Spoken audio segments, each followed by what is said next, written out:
Ion channel linked receptors.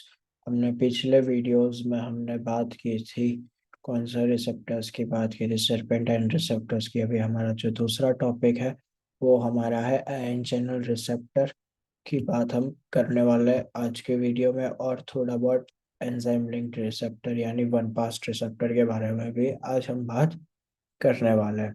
Basically हमने जब sorry basically हमने जब बताया था कि हमारे पास कितने टाइप के रिसेप्टर्स होते हैं, एक्स्ट्रा सेल्यूलर कितने टाइप के रिसेप्टर्स होते हैं, तो हमने दो टाइप में डिवाइड किया था, एक एक्स्ट्रा सेल्यूलर डोमेन और intra cellular domain. Extra cellular domain में भी हमने तीन में डिवाइड किया था। कौन कौन तीन थे? serpentine receptor, ion channel linked receptor, ion channel, और तीसरा हमारा क्या था? वन पास रिसेप्टर या तो फिर एंजाइम लिंक रिसेप्टर उसको हम बोल सकते हैं। वो आगे के वीडियो में सारे इन डेप्थ इंफॉर्मेशन है। ठीक है। अभी आज का टॉपिक है हमारा ion channel receptor. Ion channels में भी हमारे पास तीन टाइप की चैनल्स होती है। कौन सी?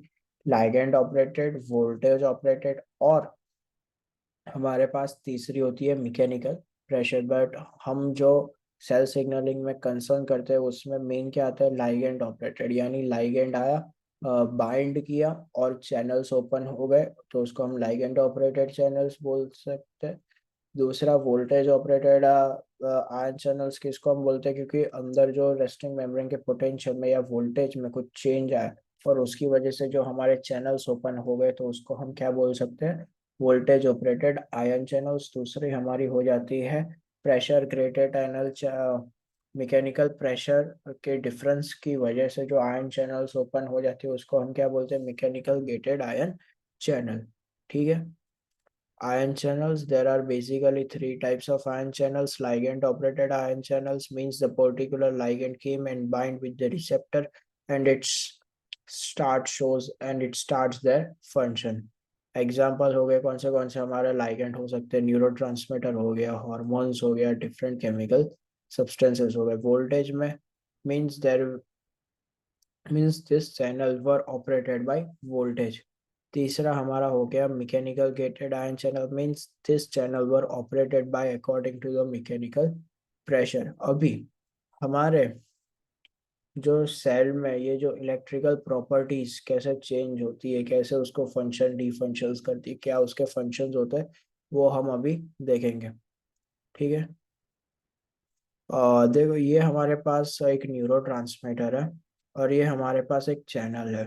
तो यहाँ से सपोजिंग मान लो यहाँ पे एसिटाइल कोलिन आके यहाँ के ये एसिटाइल कोलिन क्या वर्क कर रहा है? As a neurotransmitter. ये चैनल पे आके बाइंड हो गया। तो एसिटाइल कोलिन बाइंड हो गया तो क्या होगा? इनसाइड हैवी इन्फ्लक्स होगा ऑफ किसका? मैक्सिमम सोडियम का इन्फ्लक्स होगा, फिर लिटिल बिट कैल्शियम का इन्फ्लक्स होगा, और बहुत ही कम हमारा पोटेशियम बाहर जाएगा। और यहाँ से मैक्सिमम हमारे बॉडी में क्या है? पॉजिटिव आयंस यानी कैटायंस का इन्फ्लक्स हुआ। तो हमारी जो रेस्टिंग मेम्ब्रेन पोटेंशियल थी वो कितनी थी? -90 मिली वोल्ट।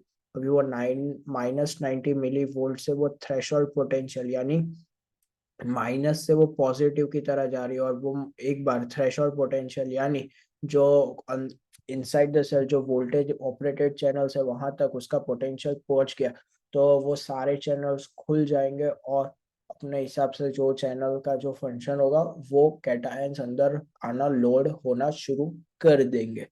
ठीक है। The neurotransmitters bind with a channel and it stimulates the channel, and this channel will lead cation influx, sodium or calcium. The cell resting cell this was the cell. The resting membrane potential is -90 millivolt.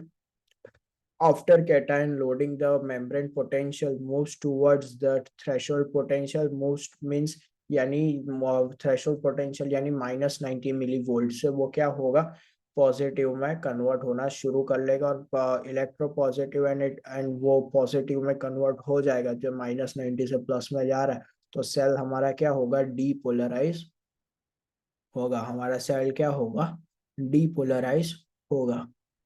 फिर हमारे पास एक दूसरा neuron है। ये neuron ने कुछ neurotransmitter लगाए यहाँ पे हमारी पोटेशियम की चैनल थी। ये पोटेशियम की चैनल के साथ वो न्यूरॉन जाके बाइंड हुए, और हमारे बॉडी सेल के अंदर मैक्सिमम क्या होते हैं, कैटायंस होते हैं, यानी पोटेशियम बहुत ज़्यादा होता है। और हमारे पोटेशियम बहुत ही ज़्यादा होता है हमारे सेल के अंदर, और बाहर बहुत कम होता है। जैसे सोडियम बाहर बहुत ज़्यादा होता है और सेल के अंदर कम होता है।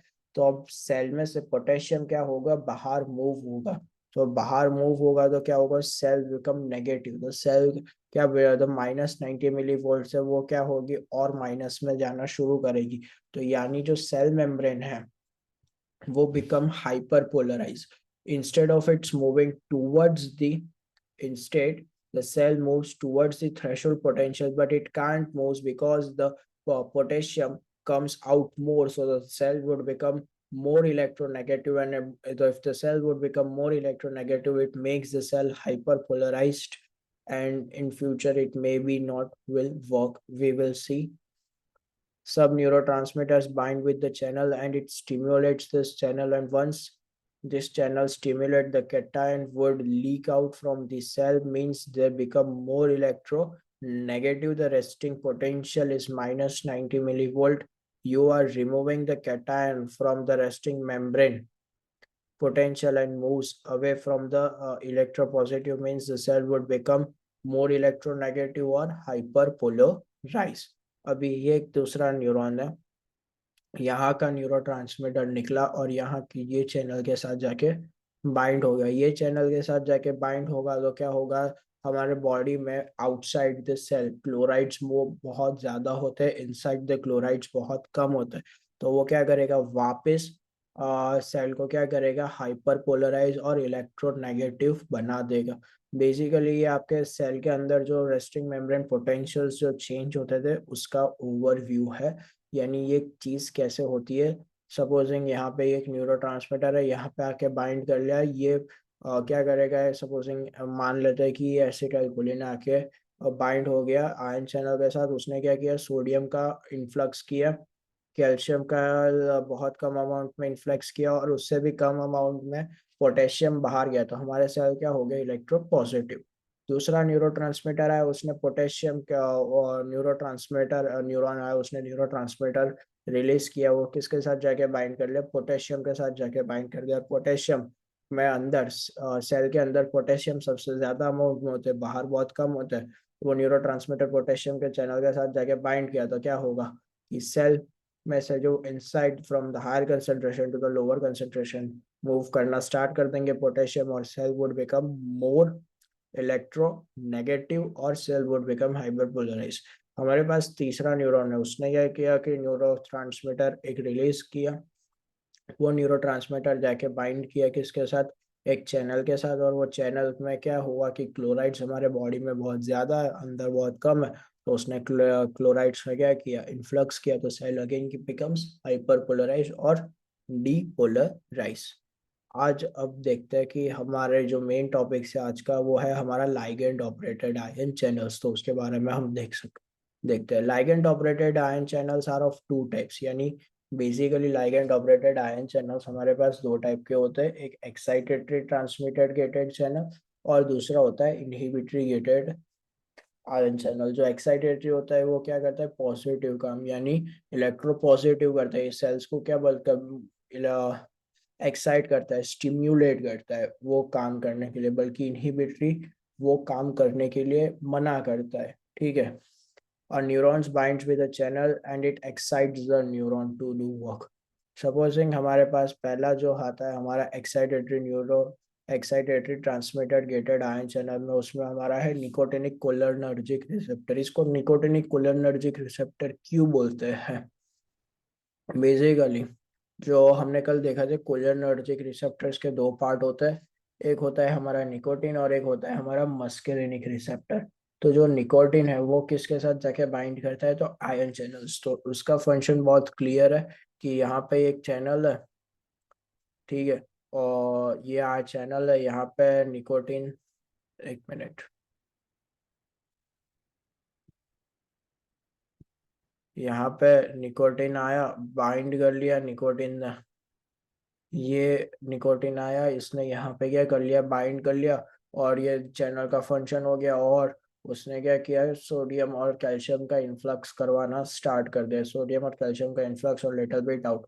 जो हम जब भी निकोटिनिक चीज, सपोजिंग सिगरेट पीते हैं, या फिर हम कभी कभार तम्बाकू खाते हैं, या फिर कभी कभार हम लोग जितनी भी टोबैको ओरिएंटेड यानी निकोटिन ओरिएंटेड जो प्रोडक्ट्स खाते हैं, वो हमारे सेल्स को क्या करता है, एक्साइट करता है, स्टिम्युलेट करता है। तो हमको एक्साइटमेंट आता है, हमको एक क्या बोलते हैं, एक डोपामिनर्जिक जैसा रिवॉर्ड जैसा फील होता है हमारे बॉडी में। वो सेल को बेसिकली एक्साइट करता है, तो हमको मजा आता है कि हमारे फंक्शंस और ज्यादा होते हैं। ठीक है, वो स्टिम्युलेट करता है, एक्साइट करता है सेल को। तो निकोटिनिक का जो हम लोग सिगरेट पीने के बाद या फिर तम्बाकू खाने के बाद, जो भी हम ओरिएंटेड टोबैको ओरिएंटेड जो भी प्रोडक्ट्स है, उसको हम खाने के बाद हम कैसे एक्साइट हो जाते हैं। क्यों एक्साइट होते हैं? Because of the ion channels open, sodium influx, calcium influx, and little bit the potassium goes out of the cells and the cell would become towards the electropositive. The cell will become electropositive. It stimulates the cell. ठीक है, ये सारे reason की वजह से हमको stimulation feel होती है। सपोज ये एक प्रोडक्ट है हमारा एसिटाइल कोलिन। एसिटाइल कोलिन एक ऐसा है कि वो आयन चैनल्स के साथ जाके भी बाइंड कर सकता है, और मस्करेनिक रिसेप्टर्स है उसके साथ भी जाके बाइंड कर सकता है। ये जो आगे वाला प्रोडक्ट है वो आयन चैनल के साथ सपोज है, ऐसा होता नहीं है, जस्ट आपको एग्जांपल दे रहा हूँ, बट हाँ, एसिटाइल कोलिन आयन चैनल के साथ भी बाइंड कर सकता है और मस्करेनिक रिसेप्टर के साथ भी बाइंड कर सकता है।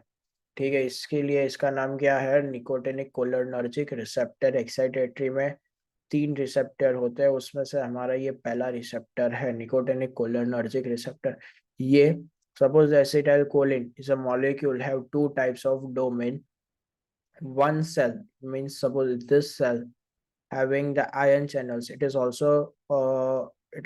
also can be stimulated by nicotine. It can also be stimulated by nicotine, इसलिए इसका नाम क्या है, निकोटिनिक कोलिनर्जिक रिसेप्टर। ये हमारे पास दूसरा है। Acetyl choline is going to work on another cell, यानी ये दूसरा हमारा सेल है, going to work on another cell different type of receptor. Here the acetylcholine adjust with the domain number 2। यहाँ पे acetylcholine अपने यानी लाइगेंड के, मैंने जैसे बताया था कि लाइगेंड होता है कि ये नाम अलग अलग होते हैं, बट रिसेप्टर की वजह से वो अपने मॉलिक्यूल्स में चेंज करता है, और वो उस हिसाब से लाइगेंड वो रिसेप्टर के जो शेप होता है उस अकॉर्डिंगली वो फिट हो जाता है। Here the acetylcholine adjusts with the domain number 2, and it also can stimulate by muscarinic receptor. It is also called as cholinergic muscarinic receptor। इसको, ये जो हमारा सर्पेंटाइन रिसेप्टर है, तो इसको हम मस्करेनिक रिसेप्टर भी बोलते हैं, इसलिए इसको हम क्या बोल सकते हैं, दूसरा कोलिनर्जिक मस्करेनिक रिसेप्टर। बेसिकली इसका मेन फंक्शन, ये सारी चीजें क्या कहना चाहता है कि एसिटाइल कोलिन आयन चैनल्स के साथ भी बाइंड कर सकता है और सर्पेंटाइन रिसेप्टर में भी जाके बाइंड कर सकता है। जब वो आयन चैनल्स के साथ बाइंड करेगा तो वो क्या करेगा, heavy influx of sodium, calcium और little bit output of potassium, और इसकी वजह से हमारा जो सेल होगा वो क्या होगा, moves towards the electro positive. अभी ये जो एसिटाइल कोलिन को या फिर निकोटिनिक रिसेप्टर को जो बाइंड करता है, वो बाइंडिंग को रोकने वाला कौन कौन सी चीज है, ट्यूबियोक्युरारी और अल्फा बनगेरोटॉक्सिन। अल्फा बनगेरोटॉक्सिन, एक हमारा ट्यूबियोक्युरारी और अल्फा बेंगेरोटॉक्सिन, ये दोनों क्या किस तरह से वर्क करते हैं, ये बेसिकली एंटागोनिस्ट है। यानी ये जो एसिटाइल कोलिन या तो फिर निकोटिनिक को बाइंडिंग होने से रोकते हैं आयन चैनल्स के साथ। ये जो ट्यूबोक्युरारी और अल्फा बेंगेरोटॉक्सिन है, ये दोनों रोकते हैं निकोटिन को और एसिटाइल कोलिन को यहाँ आयन चैनल्स के साथ बाइंड होने में। This channel is made up of 5 peptide, and this channel have 2 pockets as whereas the ligand or acetylcholine or nicotine would bind and lead to the heavy influx of sodium and little bit calcium and less potassium moves out of the cell. अभी इन दोनों को जो रोकने वाला है वो कौन सा है? ट्यूबोक्यूरारी और अल्फा बेंगेरोटॉक्सिन। 5-हाइड्रोक्सीट्रिप्टामिन रिसेप्टर, 5-हाइड्रोक्सीट्रिप्टामिन रिसेप्टर, ये बेसिकली क्या करता है, इसको हम सेरोटोनिन रिसेप्टर भी बोलते हैं। 5-हाइड्रोक्सीट्रिप्टामिन को हम क्या बोलते हैं? सेरोटोनिन रिसेप्टर भी बोलते हैं। एक न्यूरॉन ने 5-हाइड्रोक्सीट्रिप्टामिन को रिलीज किया, यहाँ पे दूसरा 5-हाइड्रोक्सीट्रिप्टामिन का रिसेप्टर है, इसने चैनल्स के साथ क्या किया?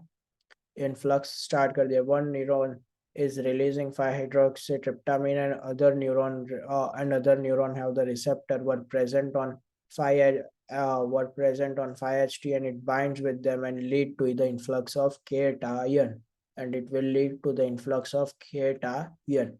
अभी ये 5-हाइड्रोक्सीट्रिप्टामिन को जो बाइंड करने से जो कौन सी जो ड्रग रोकती है, तो वो एक हमारी आती है anti meiotic drug, anti psychotic drug और एंजियोलाइटिक ड्रग। ये जो हमारी ड्रग है वो 5-हाइड्रोक्सीट्रिप्टामिन को दूसरे न्यूरॉन से बाइंड होने में जो ड्रग्स रोकती है वो कौन सी होती है? Anti meiotic drug, anti psychotic drug और एंजियोलाइटिक ड्रग। ये तीन ड्रग क्या करती है? 5-हाइड्रोक्सीट्रिप्टामिन के जो फंक्शंस है उसको इनहिबिट करती है, यानी उसको बाइंड होने नहीं देती 5-हाइड्रोक्सीट्रिप्टामिन को दूसरे न्यूरॉन्स के साथ।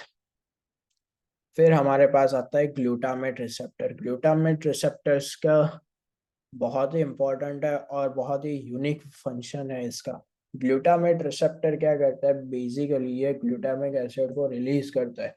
ग्लूटामिक एसिड जाता है और जो चैनल है उधर उसके साथ बाइंड करता है और वो चैनल के ऊपर Mg+ अटैच होता है, और Mg+ अटैच होता है तो उसका मतलब क्या होता है कि सेल, यानी सपोजिंग ये चैनल है,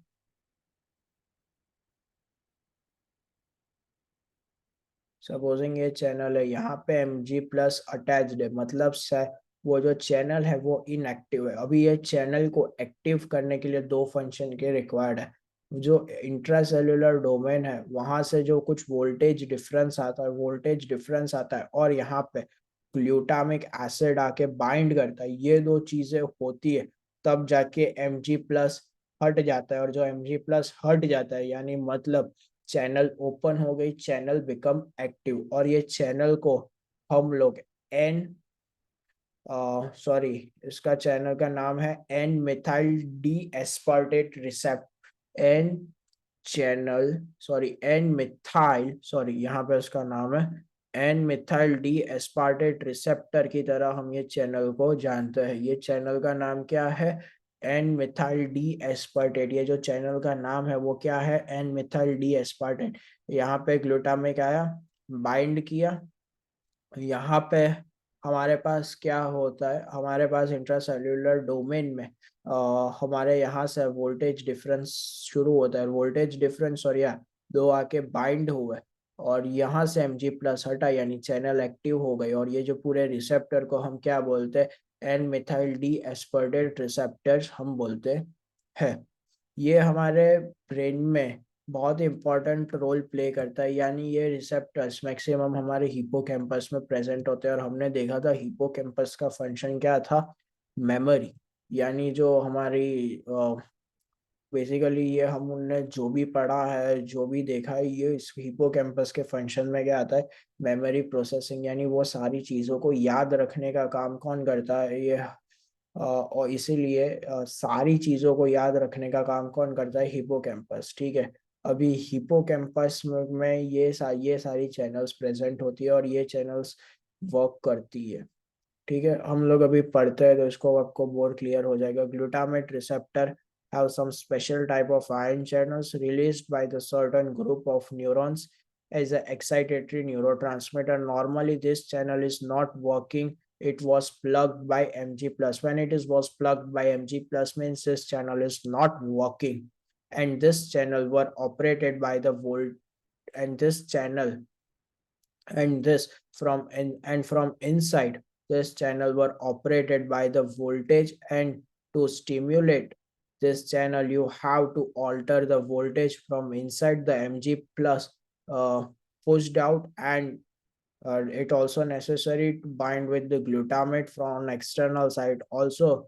you so basically ये यही कहना चाहता है ये दो पॉइंट्स के बाहर से आपका ग्लूटामेट बाइंड होना चाहिए रिसेप्टर से, और अंदर से आपका कुछ वोल्टेज डिफरेंस आए, क्योंकि दो चीज आए तब जाके Mg+ निकल जाता है, और Mg+ निकल गया तो यानी चैनल बिकम एक्टिव।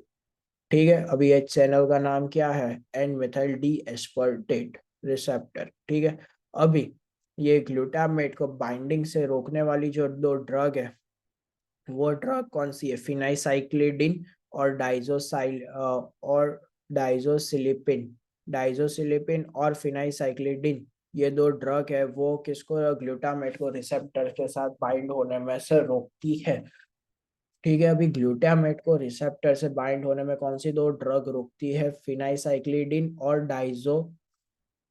डीजोसिलिपिन। डाइजोसिलिपिन इसको बोल सकते हैं। एंटागोनिस्ट की तरह कौन सी दो ड्रग एक्ट करती है ग्लूटामेट को रोकने के लिए, डाइजोसिलिपिन और phencyclidine. And it will lead to, जो हमारे रिसेप्टर्स ब्लॉक हो गए वो क्या क्रिएट कर सकता है हमारी बॉडी में, हेलुसिनेशन क्रिएट कर सकता है। हमारी बॉडी में क्या क्रिएट कर सकता है, यानी जो चीज है ही नहीं बट हमको वो दिख रही है, इमेजिनेशन हमारा पावर अनलिमिटेड हो गया। जैसे हम हिंदी में बोलते हैं भ्रम हुआ, वो चीज होती नहीं है बट हमको लगती है। क्यों लगती है, क्योंकि हेलुसिनेशन, ये दो ड्रग ने हमारी बॉडी में हेलुसिनेशन कर दिया होता है, यानी ग्लूटामेट रिसेप्टर्स बाइंड नहीं कर पाते, इसलिए हमारी बॉडी में हेलुसिनेशन होने के बहुत सारे चांसेस है, बट उसमें से एक चांस ये है कि ये दो ड्रग ने, फिनाइसाइक्लिडिन और डाइजोसिलिपिन ने, हमारे ग्लूटामेट रिसेप्टर्स को बाइंड होने से रोक लिया, और उसकी वजह से हमारी बॉडी में हेलुसिनेशन होता है।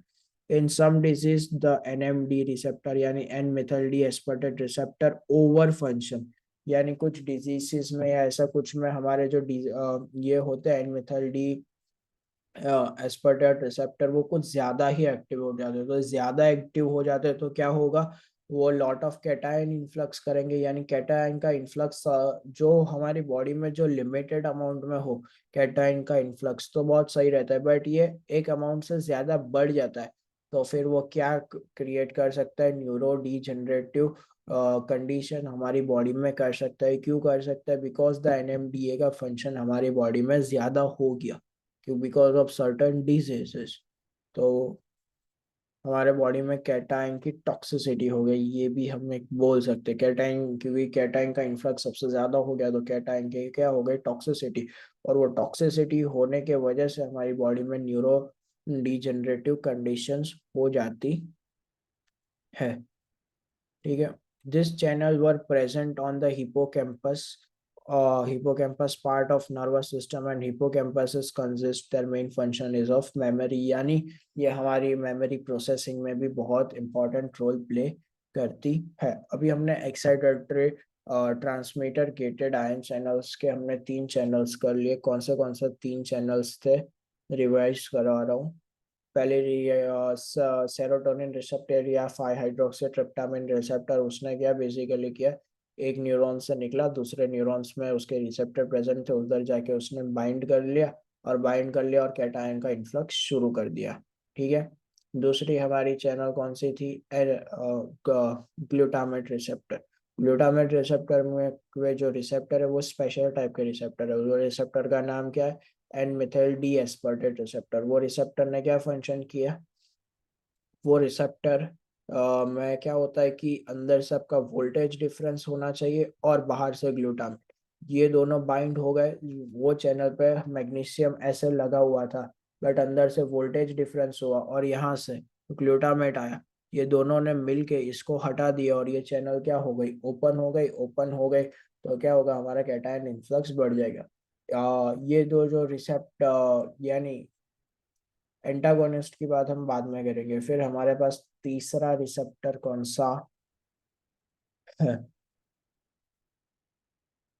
हमारे पास जो तीसरा रिसेप्टर है,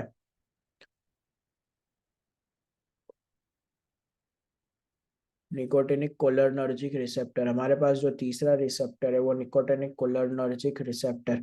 वो निकोटिनिक कोलिनर्जिक रिसेप्टर का फंक्शन क्या है? वो एज एसिटाइल कोलिन और एज एसिटाइल कोलिन और निकोटिन, वो दोनों ही तरह से बाइंड कर सकता है और वो इन्फ्लक्स करवा सकता है किसका? केटायन का। और सेल वुड बिकम स्टिम्युलेटेड, यानी वो जो सेल होते हैं वो क्या हो गया? स्टिम्युलेटेड। अभी जो अल्फा बंचर और टॉक्सिन और ट्यूबरकली क्या करते हैं? निकोटिन या एसिटाइलकोलिन को बाइंड होने से रोकते हैं। फिनाइसाइक्लिडिन और डाइजोसिलिपिन वो क्या करते हैं?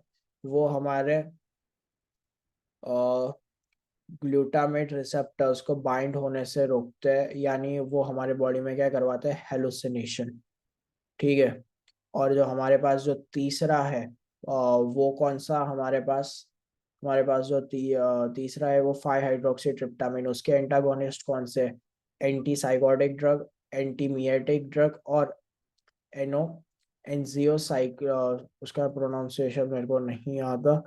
Anxiolytic drug, anxiolytic drug, anxiolytic drug, उसका प्रोनाउंसिएशन क्या है? एंजियोलाइटिक। मैं प्रोनाउंस करता हूँ, आप गूगल पे देख सकते हो, आपको जो हिसाब से प्रोनाउंस करना है वो आप कर सकते हो। एंटीमिएट्रिक ड्रग, एंटीसाइकोटिक ड्रग और एंजियोलाइटिक ड्रग। ठीक है। अभी हमारे पास आ जाता है inhibitory transmitter gated ion channel. उसका बेसिकली क्या फंक्शन होता है? इनहिबिशन, यानी वो सेल को इनहिबिट करते भाई। वो उसके भी दो टाइप है। एक होता है हमारे पास ग्लाइसिन, और ग्लाइसिन हमारी बॉडी में बेसिकली कहाँ प्रेजेंट होता है? स्पाइनल कॉर्ड में। ग्लाइसिन के जो रिसेप्टर्स है वो कहाँ पे बेसिकली मोर एक्टिव होते हैं? हमारे ग्लाइसिन के रिसेप्टर मोर प्रोमिनेंटली एक्टिव होते हैं स्पाइनल कॉर्ड, यानी वो प्रेजेंट कहाँ होता है? स्पाइनल कॉर्ड में। ठीक है। Works inhibitory neurotransmitter mainly in spinal cord. दूसरी चीज कि या ग्लाइसिन निकला एक न्यूरॉन से दूसरे न्यूरॉन पे जाके वो बाइंड करेगा और क्या करेगा? क्लोराइड आयंस का इन्फ्लक्स करवाएगा और सेल बिकम नेगेटिव। फिर दूसरा हमारे पास है गाबा रिसेप्टर। इसका हमने इन डेप्थ देखा था कल के वीडियो में। वो सारे हम जब सर्पेंटाइन रिसेप्टर्स के टाइप देख रहे थे तो गाबा क्या करता है? गाबा दो टाइप का होता है, गाबा ए रिसेप्टर और गाबा बी रिसेप्टर। बट यहाँ पे हम जो बात कर रहे हैं वो गाबा ए रिसेप्टर। गाबा ए रिसेप्टर क्या करता है? यहाँ से निकलता है गाबा ए रिसेप्टर और वो क्लोराइड चैनल्स के साथ जाके बाइंड करता है, क्लोराइड आयन का इन्फ्लक्स ज्यादा करवाता है और वो सेल को इलेक्ट्रिकली डिस्ट्रॉय करता है। वो गाबा रिसेप्टर की जो एक्टिविटी बढ़ाने वाले जो ड्रग्स है वो कौन से ड्रग्स है? यानी बेंजोडाइजेपिन हो गया, बारबेट्यूरेट्स हो गया, स्टीरॉयड मेटाबोलाइट्स, ये गाबा रिसेप्टर को ज्यादा स्टिमुलेट करते हैं, यानी जो इस न्यूरॉन से निकलता है गाबा उसको ज्यादा स्टिमुलेट करते हैं कि गाबा ए रिसेप्टर्स के साथ जाके बाइंड कर। वो कौन से ड्रग्स हो गए हमारे पास? बारबेट्यूरेट्स हो गया। फिर हमारे पास कौन सा ड्रग हो गया? बेंजोडाइजापिन, बेंजोडाइजापिन हो गई। और steroid metabolites, benzodiazepine, barbiturates and steroid metabolites. अभी ये जो गाबा रिसेप्टर को बाइंड होने से रोकता है वो कौन सी ड्रग हो गई? पेनिसिलिन हो गई, पिकेरोटॉक्सिन हो गई, ब्यूक्यूकिलिन, BICU, you say I don't know the pronunciation. Bicuculin, Bicuculin. I just pronounce like Bicuculin, penicillin and picarotoxin. ठीक है। अभी यहाँ पे हमारा वो आयन के लाइगेंड ऑपरेटेड चैनल्स खत्म होता है, यानी बेसिकली इनहिबिटरी में दो थे, ग्लाइसिन और गाबा। ग्लाइसिन क्या करता है? बेसिकली स्पाइनल कॉर्ड में वर्क करता है। गाबा कहाँ पे वर्क करता है? CNS में। ग्लाइसिन एक न्यूरॉन से निकला, दूसरे न्यूरॉन पे जाके बाइंड किया और क्लोराइड आयन का इन्फ्लक्स सबसे ज्यादा हो गया। फिर दूसरा हमारे पास आता है गाबा ए रिसेप्टर, क्लोराइड चैनल्स के साथ जाके बाइंड किया और क्लोराइड का इन्फ्लक्स बढ़ गया। ठीक है। अभी जो गाबा रिसेप्टर है उनको बाइंडिंग करने से जो रोकता है वो वैसी हमारे पास तीन ड्रग है, पिकेरोटॉक्सिन, बिक्यूक्युलिन और हमारे पास होती है कौन सी? पेनिसिलिन। अभी गाबा रिसेप्टर ए की जो एक्टिविटी बढ़ाने वाली जो ड्रग्स है वो कौन सी है, बार्बिटूरेट्स हो गई, बेंजोडाइजेपिन हो गया और स्टीरोमेटाइड मेटाबॉलिट्स। अभी जो ये चैनल को लॉन्ग टाइम के लिए ओपन करके रखते हैं, बार बार जब आप बार्बिटूरेट्स ड्रग लेते हो वो चैनल को लॉन्ग टाइम के लिए, सपोजिंग उसका काम है 0.3 सेकेंड्स का चैनल का खोलना और बंद होना, बट वो चैनल को जब बार्बिटूरेट ड्रग्स होगी तो वो आपको वो 0.3 से 0.1 सेकेंड तक ले जाएगा चैनल का opening time, so that maximum chlorides can load into it. अभी हम लोग आज थोड़ा बहुत एंजाइम लिंक्ड रिसेप्टर के बारे में भी देख लेते हैं। ये टोटल 5 टाइप्स के होते हैं, बट हम लोग आज सिर्फ उसका ओवरव्यू देख रहे हैं एंजाइम लिंक्ड रिसेप्टर का। उसमें पहला जो हमारे पास है वो है thyroxine kinase. Thyroxine kinase basically ये जो पूरा रिसेप्टर है उसका नाम क्या है, thyro receptor of thyroxine kinesis. क्यों थायरोसिन काइनेस है, क्योंकि उसका हमारे जो सर्पेंटाइन रिसेप्टर्स में देखा था कि वहां पे जी क्यू प्रोटीन्स और ये सब लिंक्ड होते हैं। यहाँ पे जी क्यू प्रोटीन्स और ये सारे लिंक नहीं होते। यहाँ पे जो एंजाइम लिंक्ड होता है उसका नाम ही थायरोसिन काइनेस है। यहाँ पे हम जो एज अ लाइगेंड को क्या यूज कर सकते हैं वो हम लोग देखते हैं। इंसुलिन एक ऐसा लाइगेंड हम वर्क कर सकते हैं। फिर नर्व ग्रोथ फैक्टर हो गया, फिर हमारा हो गया वेस्कुलर एपे एंडोथीलियल ग्रोथ फैक्टर हो गया, एंडोथीलियल डिराइव ग्रोथ फैक्टर हो गया, प्लेटलेट डिराइव ग्रोथ फैक्टर हो गया, एपिडर्मल ग्रोथ फैक्टर हो गया, फिब्रोब्लास्ट ग्रोथ फैक्टर हो गया। ये सारे एज ए लाइगेंड तरह एज ए लाइगेंड वो वर्क करते हैं। बेसिकली क्या होगा जब लाइगेंड आएगा, एक मिनट हम लोग उसको डायग्राम की तरह ही समझते हैं। बेसिकली यहाँ पे कोई लाइगेंड आया, बेसिकली यहाँ पे कोई लाइगेंड आया, इसने ये रिसेप्टर को एक्टिवेट किया। अभी ये जो रिसेप्टर है थायरोसिन काइनेस, यहाँ पे उसके थायरोसिन के रेसिड्यूज प्रेजेंट थे। यानी ये जो थायरोसिन के रेसिड्यूज प्रेजेंट थे तो यहाँ पे जो इंट्रासेलुलर डोमेन में ही उसका एक पार्ट था। तो उसने क्या किया, जो जैसे ही इसको सिग्नल आया तो ये थायरोसिन के रेसिड्यूज को इसने क्या किया, फॉस्फोराइलेशन किया। यानी जैसे ही सिग्नल मिलके आए तो उसने थायरोसिन के जो रेसिड्यू है उसको फॉस्फोराइलेशन किया, तो इसको ऑटो फॉस्फोराइलेशन भी बोल सकते हैं। अभी यहाँ पे एक एंजाइम आया। ये एंजाइम क्या है, SH2 है ये एंजाइम का नाम, सल्फाइल हाइड्रोक्सी है उसका नाम।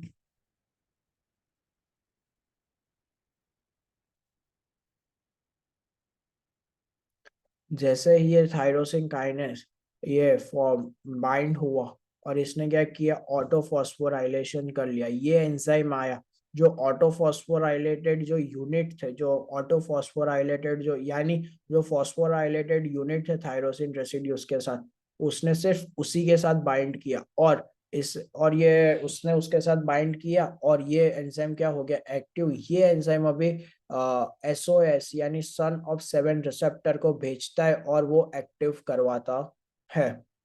इसने कि इसको भेजा सन ऑफ सेवन रिसेप्टर्स को, इसने स्टिमुलेट किया। अभी ये सन ऑफ सेवन रिसेप्टर क्या हो गए, स्टिमुलेट हो गए, और आफ्टर स्टिमुलेशन ये सन ऑफ सेवन रिसेप्टर ने सन ऑफ सेवन प्रोटीन ने बेसिकली किसको स्टिमुलेट किया, ये जो रास प्रोटीन है इंट्रासेल्युलर डोमेन में, ये जो प्रोटीन है उसको स्टिमुलेट किया। अभी इसने क्या किया पता है, जैसे ही इसको स्टिमुलस मिला सन ऑफ सेवन प्रोटीन का, इसने क्या किया, जिसके साथ ऑलरेडी जीडीपी बाइंड था उसने उसको हटाया, जीडीपी को बाइंड किया और ये सेल क्या होगा, एक्टिव। ये सेल ने एक्टिव होने के बाद क्या किया, RAF प्रोटीन काइनेज यानी राफ प्रोटीन काइनेज को एक्टिवेट किया। राफ प्रोटीन काइनेज ने किसको एक्टिवेट किया, मैप काइनेसिस ने। मैप काइनेसिस ने किसको एक्टिवेट किया, ट्रांसक्रिप्शनल जो फैक्टर्स होते हैं फॉस्फोराइलेशन, उसको उसने एक्टिवेट किया।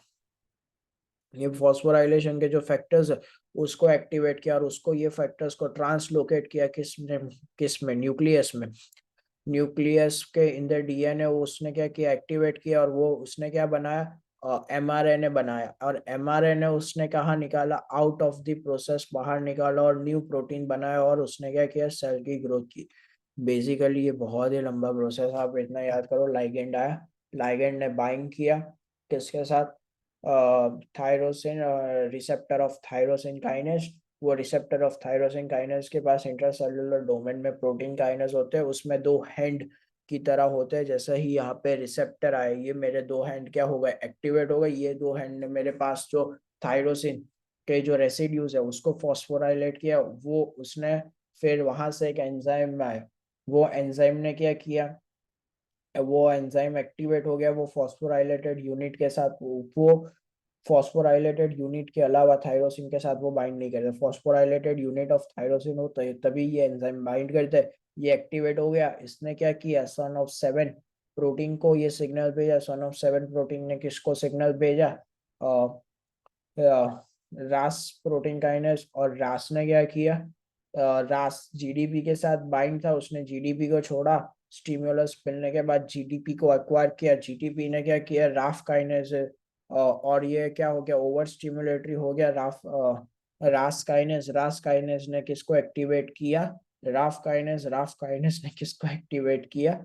Map kinase. और मैप काइनेस ने किसको? ट्रांसक्रिप्शनल फैक्टर को एक्टिवेट किया और उसको ट्रांसलोकेट करवाया न्यूक्लियस इन द डीएनए, और डीएनए ने एमआरएनए बनाया। एमआरएनए को उसने बाहर निकाला और एमआरएनए से एमआरएनए का ट्रांसलेशन हुआ, उसका प्रोटीन बना। और प्रोटीन होने के बाद इसका क्या हुआ? ग्रोथ हुआ। ये पूरा एंजाइम लिंक्ड रिसेप्टर का फंक्शन है। यानी मैंने बहुत अच्छे से यहाँ पे सब लिखा है, अब मैं पढ़ता हूँ। थायरोसिन काइनेज, ये क्या हो गया हमारा?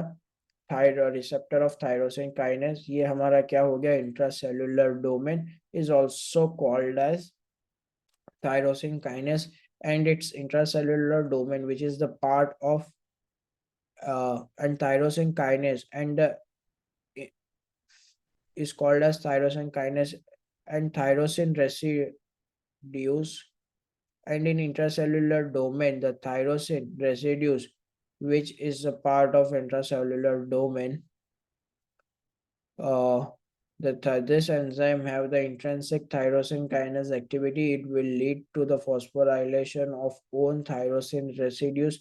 Means this protein would undergo the autophosphorylation. यानी यहाँ पे ligand आया, ये जो रेसिड्यूस था उसका, ये जो दो हमारे ऐसे हाथ है, उसने क्या किया? फॉस्फोराइलेशन किया जो थायरोसिन रेसिड्यूस का। ठीक है। And the self hydel protein comes and it binds with, यानी ये जो प्रोटीन है हमारा जो 5H2, इसका नाम क्या है? Self hydel protein. इसका क्या नाम है? Self hydel protein. ठीक है, सेल्फ हाइड्रल प्रोटीन इसका नाम है।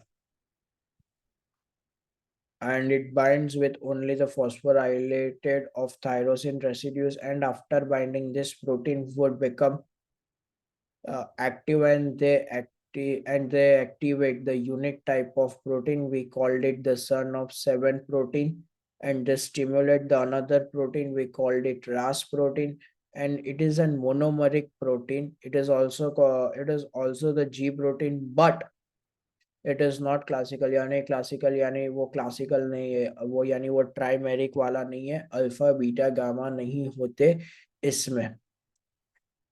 ठीक है। ये this is an monomeric ji protein, यानी एक ही सिंगल यूनिट में जी प्रोटीन प्रेजेंट होते हैं, because it have only one peptide and it have normally one point where it binds with GDP and lost the GDP, and it would become overactive. ये जो protein का नाम है ये क्या है? Sulph hydel protein. इसका क्या नाम है? Sulph hydel protein.